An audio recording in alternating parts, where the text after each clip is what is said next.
Hi, I'm Richard Karn, and you may have seen me on TV talking about the world's #1 expandable garden hose. Well, the brand new Pocket Hose Copperhead with Pocket Pivot is here, and it's a total game changer. Old-fashioned hoses get kinks and creases at the spigot, but the Copperhead's Pocket Pivot swivels 360 degrees for full water flow and freedom to water with ease all around your home. When you're all done, this rust-proof anti-burst hose shrinks back down to pocket size for effortless handling and tidy storage. Plus, your super light and ultra-durable Pocket Hose Copperhead is backed with a 10-year warranty. What could be better than that? I'll tell you what, an exciting radio-exclusive offer just for you. For a limited time, you can get a free Pocket Pivot and their 10-pattern sprayer with the purchase of any size Copperhead hose. Just text WATER to 64,000. That's WATER to 64,000 for your 2 free gifts with purchase. WATER to 64,000. By texting 64,000, you agree to receive recurring automated marketing messages from Pocket Hose. Message and data rates may apply. No purchase required. Terms apply. Available at pockethose.com/terms.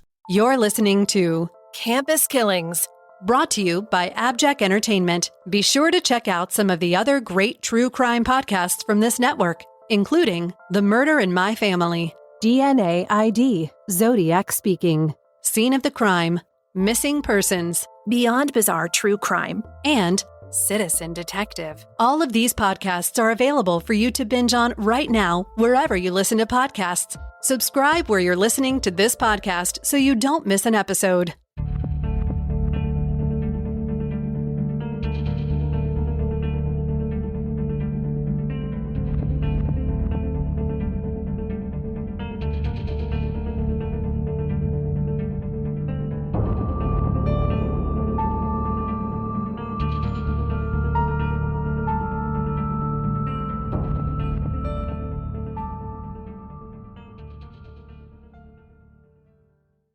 Hi, Megan, and welcome back, listeners.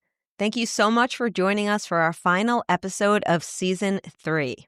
We hope that you've enjoyed all the cases this year. I know we have, especially the listener suggestions. And we're looking forward to covering even more listener suggestions in Season 4. So if you've already sent us a case suggestion, keep an ear out for it next season. And as always, if you have a campus case that you want us to cover, please send us a message on our website. We also want to express our gratitude for some of the lovely reviews and messages that we have received. They go a long way to helping the podcast, and we really appreciate it. Okay, now on to our last episode, Part 2 of the White Rose Resistance. If you're joining us for the first time, we invite you to go back and listen to Part 1 of this episode before listening to this one. And for those of you who are still with us, where we last left off, the White Rose had just distributed their 6th leaflet calling for German students to rise up against the Nazis. The resistance was on a roll with 9 new distribution areas in all of Germany's major cities, but they were caught littering the Ludwig Maximilian University of Munich's campus with leaflets on February 18th, 1943.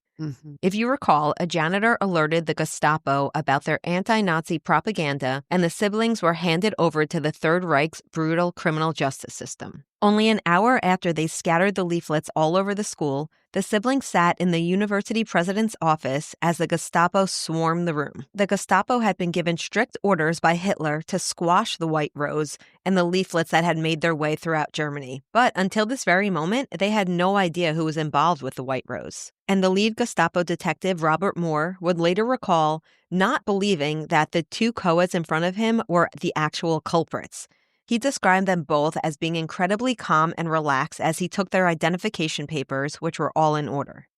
They must have discussed this ahead of time, that there was a chance that they would get caught with this, because this was public, and it just shows you how much they believed in what they were doing, and rightfully so, that they were willing to get caught to help overturn Hitler and his, the Gestapo and the Reich. And I mean, it's just incredible that they were willing to put themselves on the line to, defy Hitler.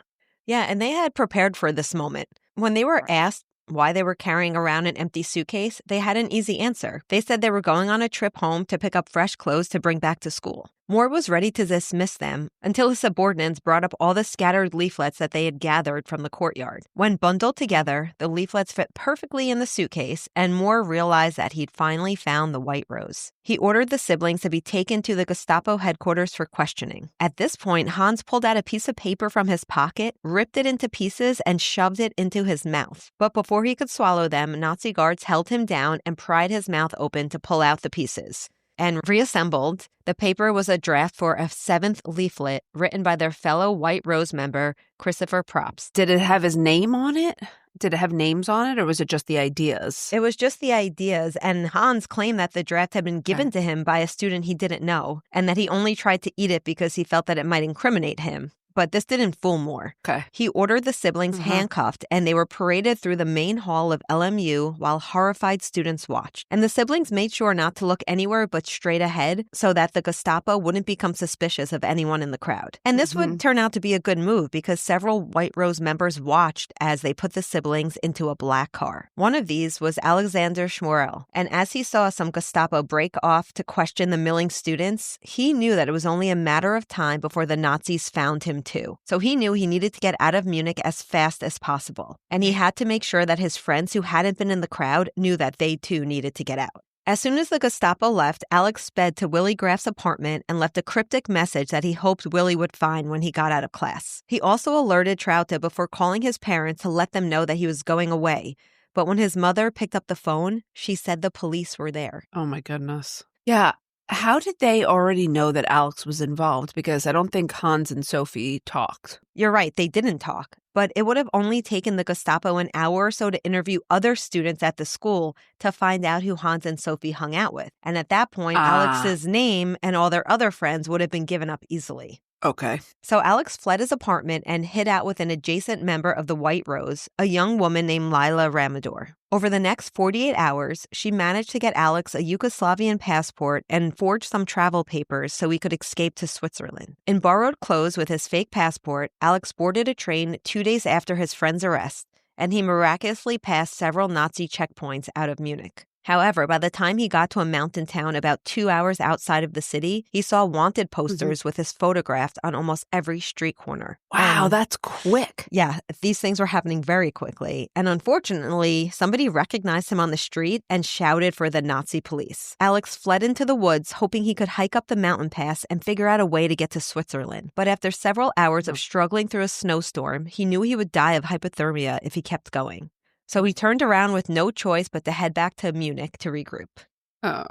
While Alex was planning his escape, Hans and Sophie were enduring 17 hours of grueling interrogation at the hands of the Gestapo. And true to their promise to never incriminate the group, neither sibling broke under the intense questioning. Was it just questioning, or was there also torture involved here? Or we don't know? I don't think we know. I think we could assume that there were probably some coercive tactics used. Not surprisingly, they were interrogated in separate rooms by different guards. Right. But no matter how they were grilled, the siblings denied knowing anything about the resistance operation, continuing to cite that their suitcase was simply for clothes for their trip home. However, several investigators had been dispatched to the Scholl's apartment during the interrogation, and their search turned up large rolls of stamps as well as a signed letter that Christopher Probst had written to Hans. Oh. The Gestapo matched the handwriting on the letter to the document that Hans had tried to eat during his arrest, and in face of that evidence, the Scholls knew that Christoph was now in danger, and at any moment, so were the rest of their friends.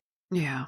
After another 3 hours of questioning, both siblings confessed, hoping that they could take full responsibility for the leaflets to save the other members of the White Rose. Charged with high treason and conspiracy, the Scholls were taken to prison cells in the basement of the Gestapo headquarters. In these cells, the lights were left on all day and night, which was a sign to the occupants that they were slated for execution. Oh, when they're slated, is there any trial here, or you know what I mean? Is there going to be? I'm just curious if there was any, what their process was. Yeah, we will get to that. Whether you can call it a trial in the way we understand a trial, that's up for debate. But right. I will definitely get to that part. Right. The siblings were also housed with a political prisoner whose job it was to keep the Scholls from trying to die by suicide before their trials. Now, despite their impending deaths, the Scholls were both proud that neither had broken under interrogation. They had given up no names, and they had made no slips about locations or any other details that may implicate their friends. But this didn't matter to the Gestapo. Munich's food supplies were low, and coal for heat was expensive in the bitter winter of 1943. It was not difficult to bribe citizens for information in exchange for money and bread. And as careful as the White Rose had been, it was not enough to escape Hitler's secret police. And now, a brief word from our sponsors. Despite Alex's efforts to alert Willie Graff, by the time he got back to his apartment after class, the Gestapo were already in his living room and they were waiting for him to arrive. He and his sister, who I just want to note lived with him but had no idea that he was even part of the White Rose, they were both taken into custody. And only hours later, Christoph Probst was met by Gestapo guards on his way to visit his wife in the hospital. His wife had just had a baby, and they also had 2 small children at home. Oh, gosh. Unfortunately, he was handcuffed and transported to a cell right next to Hans. The Gestapo also went to the university looking for Alex, who had not shown up to his medic's roll call on Friday, February 19th. But they weren't worried. He was MIA for now, but they knew they would find him, and everyone else who had had a hand in the leaflets. Okay, so you asked about the trial. Yeah. Early in the morning on February 22nd, Hans, Sophie, and Christoph were taken to the Palace of Justice for their trial. The White Rose had personally upset Hitler, and he entrusted his second-in-command, Heinrich Himmler, to deal with the situation. Himmler decreed the White Rose would be dealt with quickly and brutally to deter other college students from now forming new resistance groups. And while the initial plan was to hang them publicly in the university's courtyard, this was ultimately discarded. You see, Himmler was concerned that killing 3 students on university property would cause the other students to riot. So they decided that the White Rose would be executed quietly and quickly away from the public eyes. How is that going to deter because they would still know that they were executed. It just wouldn't be seen. I also think they were more concerned with a public display inciting riots, the way, remember when the Nazis gave that speech at the university? That's kind of how that all started. Yeah. Only 72 hours after their arrest, the 3 students walked into the courtroom where they were met by Judge Roland Freisler. He had been flown in from Berlin specifically to deal with the White Rose. And I just want to mention that there were no jury trials in the Reich. They were all bench trials. I'm sure he was very fair and impartial, though. Oh, wait till you hear this. Infamously dubbed Hitler's hanging judge, it was common knowledge that if Freisler was presiding over a trial, there was no chance of mercy or clemency. And though the trial followed all Third Reich policy and procedures, which include the showing of evidence, such as the leaflets, the duplicating machine, and the paint used in the anti-Hitler graffiti, they also cross-examined. There was a defense lawyer for the accused. Everyone knew it was a kangaroo court. Which basically, in other words, this was kind of a joke. There were no principles of law and justice regarded at all. Right. The accused were allowed to each make a final statement in front of the judge, and while Hans and Sophie chose to remain silent, Christoph tried to plead his case. He had 2 young children and a brand new baby, and his wife was still in the hospital with complications from her delivery. He begged for clemency, citing that he had only written the leaflets in the interest of his country and in the hopes that it would bring the war to a faster end and people would stop dying. He pleaded for jail time instead of execution so that at some point he could go home to his family. But the judge was unmoved and in fact flew into a rage at Christoph's statement, spewing insults and screaming profanities at the young man for over half an hour. And just as a side note, this judge was known for these tirades and outbursts. He used them as an intimidation tactic towards the accused, and he presided over his courtroom with what was called, quote, calculated dementia, where he would snap without warning over insignificant statements and then go into a rage state for several minutes before returning to normal. Sounds manic to me. Yeah. Christoph's clemency was denied,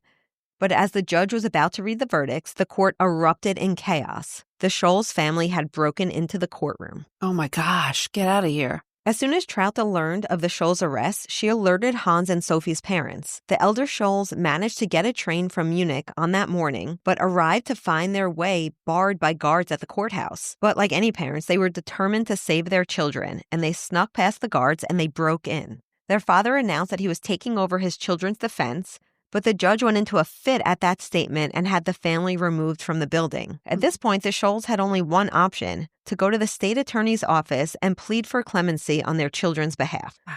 But before they even left the courthouse steps, Hans, Sophie, and Christoph were paraded out the front door in handcuffs and shoved roughly into the back of a wagon to be transported to the execution prison. The elder Scholes immediately went to the state attorney's office to file clemency reports that they hoped would hold up the execution process at least for some time. They then got directions to the prison and bribed the guards to be let in. The prison staff allowed Hans and Sophie to see their parents for about 15 minutes before they were locked in their cells. But tragically, this would be the last time that they would see each other alive, because despite the clemency filings, Hans, Sophie, and Christoph were retrieved from their cells only 3 hours later and brought to the execution room. That is so fast. They were all beheaded by guillotine at 5 p.m. on January 22nd, 1943. And the guillotine was the official method of execution in Germany even before the Nazis took over.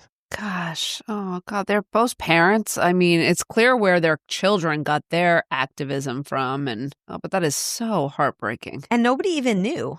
Actually, Christoph's family didn't even know he was arrested, never mind executed. And Hans and Sophie's parents went to bed that night thinking that their children were still alive, and they had no idea they were deceased until the next day when the papers announced that the 3 students had been executed for treason. I can't imagine. And the Gestapo wasn't done. There were more White Rose members at large, and they would not stop until every single one had been found and destroyed.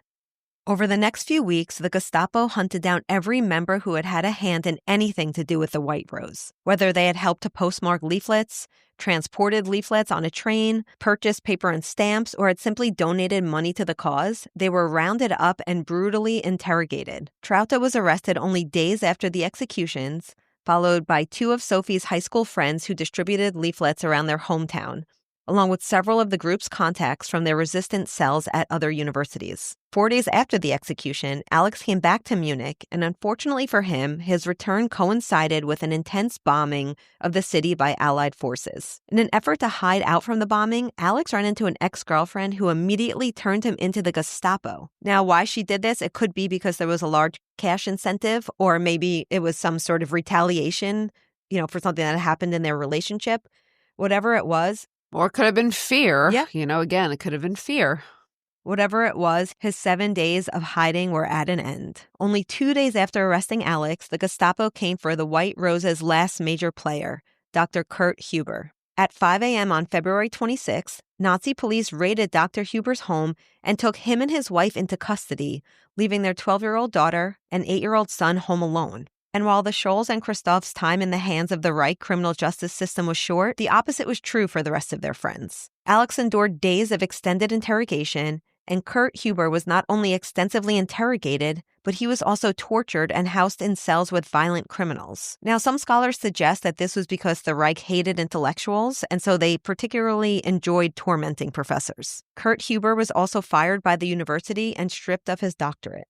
I mean, if that's the extent of what happened to him, he would have been one of the luckier ones, but is that? Well, we'll see. While the Gestapo tortured and interrogated the members, the secret police went a step further and invoked Sippenhof, again known as kin arrest. So between February 24th and April 1st of 1943, they arrested and interrogated the following unassociated people: the entire Scholl family, which included both parents and the Scholl's 2 sisters and younger brother, Willie Graf's sister, Christopher Probst's sister, the entire Schmorell family, which included parents and sister, and Kurt Huber's sister. They already had his wife in custody. Oh my gosh. Now, none of these family members knew anything about the White Rose, but the Gestapo still kept them in prison for several months. Most of them were released in July of 1943, but they were interrogated ruthlessly on a daily basis. They even threatened Kurt Huber's 12-year-old daughter, telling her that they would kill her parents if she told any of the neighbors that they'd been arrested. She was instructed to say that they had gone on vacation, and she even had guards following her wherever she went to make sure she kept it quiet.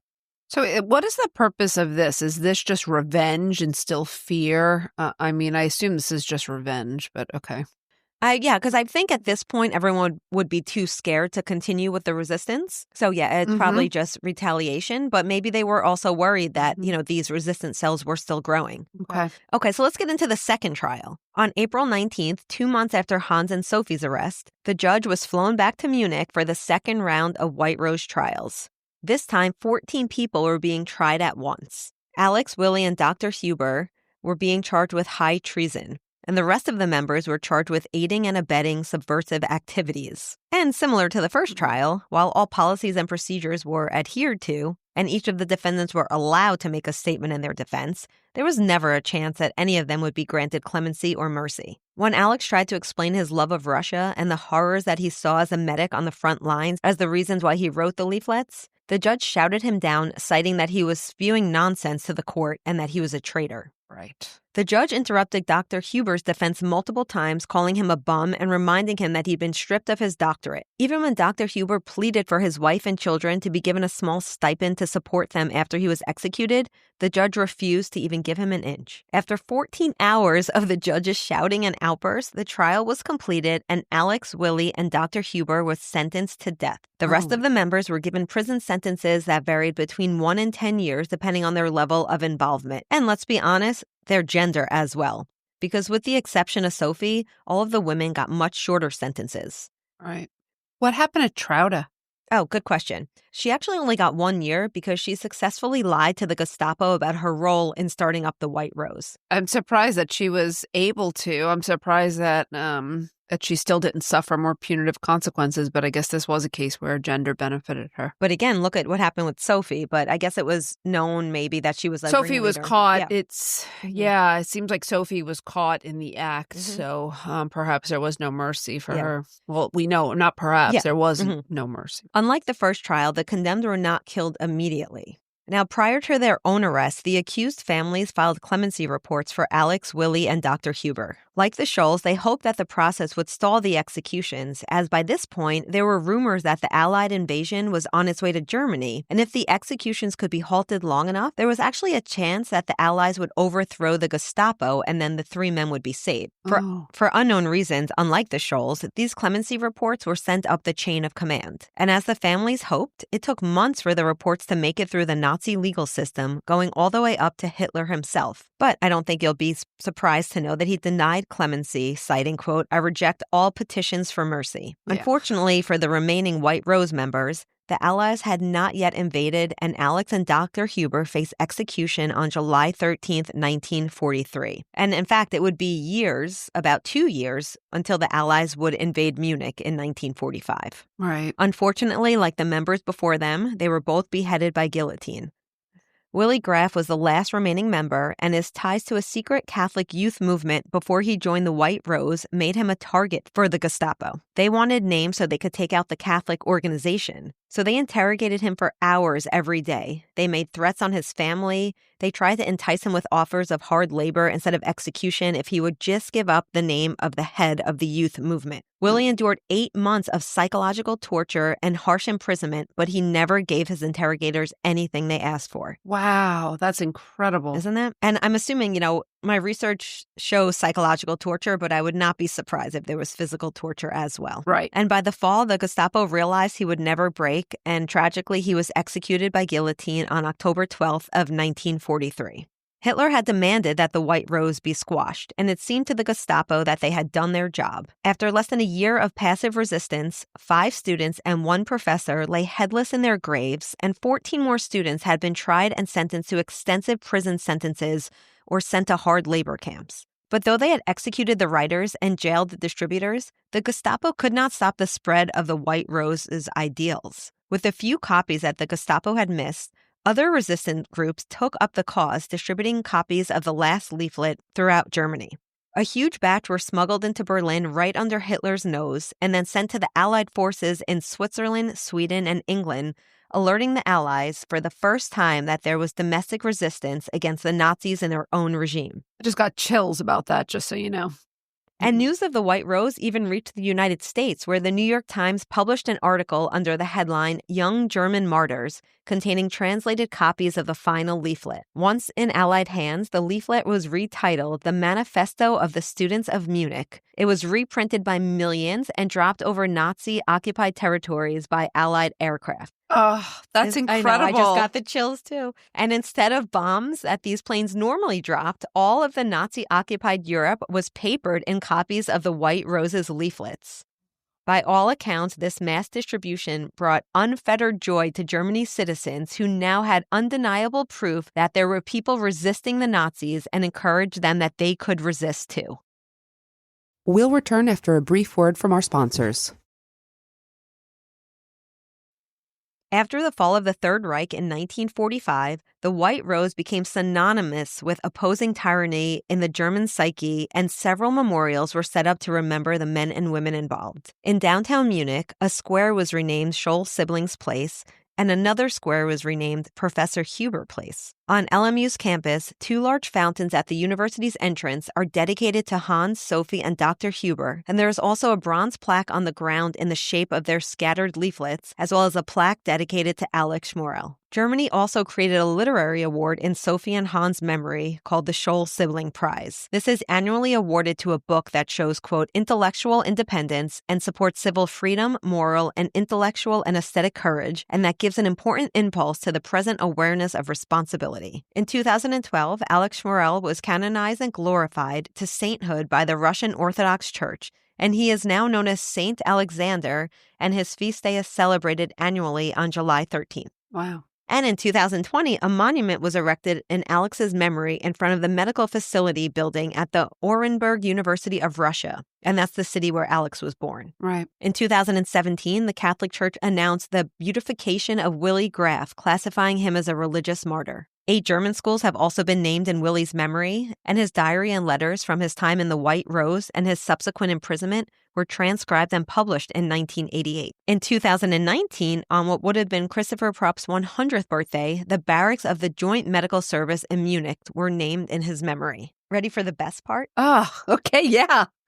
Trautele Frenz was the only member to survive the war. After being released from her 1-year sentence for working with the White Rose, she was arrested again in 1944 for treasonous activities against the Reich. Now, this time she was slated for execution, but the Allies liberated her prison before her execution date. Oh, thank God. Yeah, she then left Germany in 1947 and settled in California, where she finished her medical degree and opened an ophthalmology practice with her husband. The two had 4 children, and after her husband's death, Trouta retired to South Carolina. In 2019, at the age of 100, she was awarded the Order of Merit of the Federal Republic of Germany for her work with the White Rose Resistance. What? 100? Well, if you can survive incarceration and interrogation of the Reich, you probably are a strong woman. So And I'm she not was, surprised. because she lived till the age of 103, dying recently in 2023. Wow, that is incredible. Isn't that incredible? So she leaves quite the legacy, this woman. As authors Annette Dumbach and Jude Newborn conclude in their biography, Sophie Scholl and the White Rose, quote, the impact of the White Rose cannot be measured in tyrants destroyed, regimes overthrown, or justice restored. A scale with another dimension is needed, end quote. We don't know how many minds they changed with their leaflets, but we do know that they left an indelible mark on the history of Germany and had unmatched courage to stand up for what they knew was right, no matter what the cost was. Well, that concludes season 3. Never have I heard a case where I've said, wow, so many times, or gotten the chills on so many occasions. And I mean, what a legacy, what a story, what an incredible case. What a great way to end out season 3. Yes, that's why we saved this one, because it was so powerful. So yes, it was a great season finale. So that concludes our season 3. We said it was a great one to end on. I just want to say we are so thankful to our listeners for joining us. We are so grateful for the community, for the feedback, the engagement, the suggestions, and it's been another really great season 3, as we close out. Again, a big thank you to everyone for joining us. Yes, and I just want to add, again, if you have a case that you'd like us to cover, please send us your requests on our website. We look forward to bringing you more campus killings in season 4, so be sure to tune in when we return in September. Before we go today, if you'd like to support Campus Killings, consider subscribing to the show with an Abjack Insider subscription through Apple Podcasts. Your subscription will get you VIP access to all the shows on the network that not only includes hundreds of episodes of ad-free listening, but also bonus content and early access to episodes. For only $4.99 a month or $49.99 a year, you'll unlock a variety of listener benefits, and you'll be supporting this show in the process. Head over to Apple Podcasts and search for either Campus Killings or Abjack, and you can start your subscription with a free trial. Your support is greatly appreciated. Thank you, everyone, for listening today, and we hope you'll join us on the next episode of Campus Killings. Campus Killings is hosted by Dr. Megan Sachs and Dr. Amy Schlossberg, with research and writing by Abigail Belcastro. It's produced by Mike Morford of Abjack Entertainment. Be sure to follow Campus Killings on social media. You can find Campus Killings on Twitter with the handle @CampusKillings or on Facebook at facebook.com/CampusKillings. You can also visit the show's homepage at campuskillings.com. Be sure to tune in every other Saturday for new episodes of Campus Killings.